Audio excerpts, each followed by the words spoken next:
Entrevista.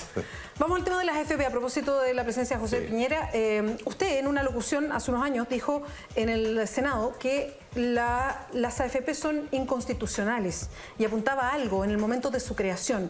Sí. ¿Sigue sosteniendo eso? Y pero, por supuesto. ¿cómo se instala respecto a este eslogan "no más AFP"? Lo que pasa es que cuando ya estaba vigente la Constitución del 80, habría un cierto procedimiento para aprobar las leyes.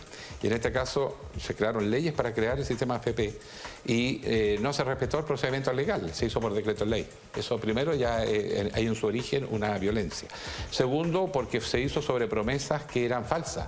Por ejemplo, que los chilenos iban a obtener un 75% promedio de su último día de ingreso. Fue falso y ellos sabían que era falso. Eso es lo que duele más. ¿Por qué? Porque suponía un escenario de un país con altos sueldos, que no había laguna, y no es así la economía chilena. Entonces ahora nos dicen, no, si el sistema es bueno, lo que pasa es que la economía es mala.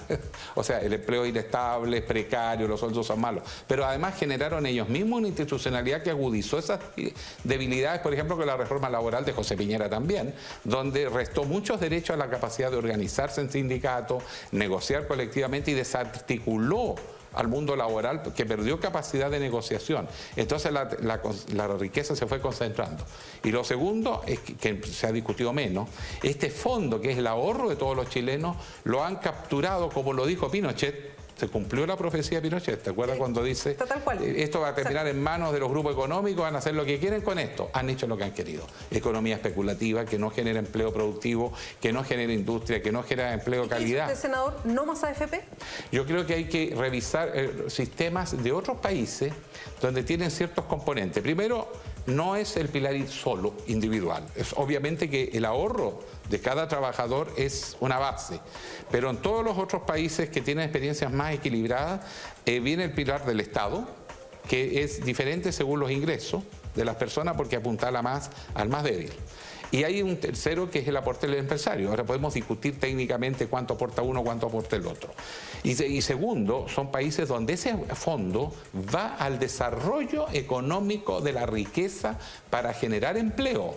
Entonces hay múltiples modalidades, pero te dan varias alternativas. Tú no metes toda la parte de la AFP, sino que puedes ahorrar un porcentaje de tu ingreso, pero tienen distintos instrumentos. Entonces hay un sistema previsional, puedes ir a los bancos, te obligan a ahorrar un monto, pero tú tienes una flexibilidad y eso le introduce más competencia al sistema previsional para competir. Por ejemplo, lo conversábamos en el caso Uruguay, tú misma me entregabas el dato del rol que cumple en el Banco de la Previsión en Uruguay, que es como una especie de banco central, que es el Banco Pensiones, pero no es la única alternativa, o sea, es una parte del ingreso. Entonces diversifica tus ahorros en distintas modalidades. Lo mismo, por ejemplo, se está estudiando la posibilidad de que uno, a lo menos una parte de aquello, pudiera ir a financiar, por ejemplo, la adquisición de la vivienda, porque ese es un capital de la familia que queda. ¿Te fijas? No es un gasto corriente. El riesgo cuando la persona puede retirar su dinero es que se transforme en gasto corriente. Ahora, ¿hay algún tipo de margen en estos meses que quedan de gobierno para entrar a esos temas o no? No, yo creo que hay que entrar en los temas ahora mismo, pero hay que discutirlo bien. O sea, hay que crear un consenso de manera que nadie se sienta perjudicado por la reforma, y yo creo que hay que hacer un sistema parecido a lo que pasa en salud, porque en salud podemos criticar a la ISAPRE porque lo que era ya no es, pero tú tienes el sistema público.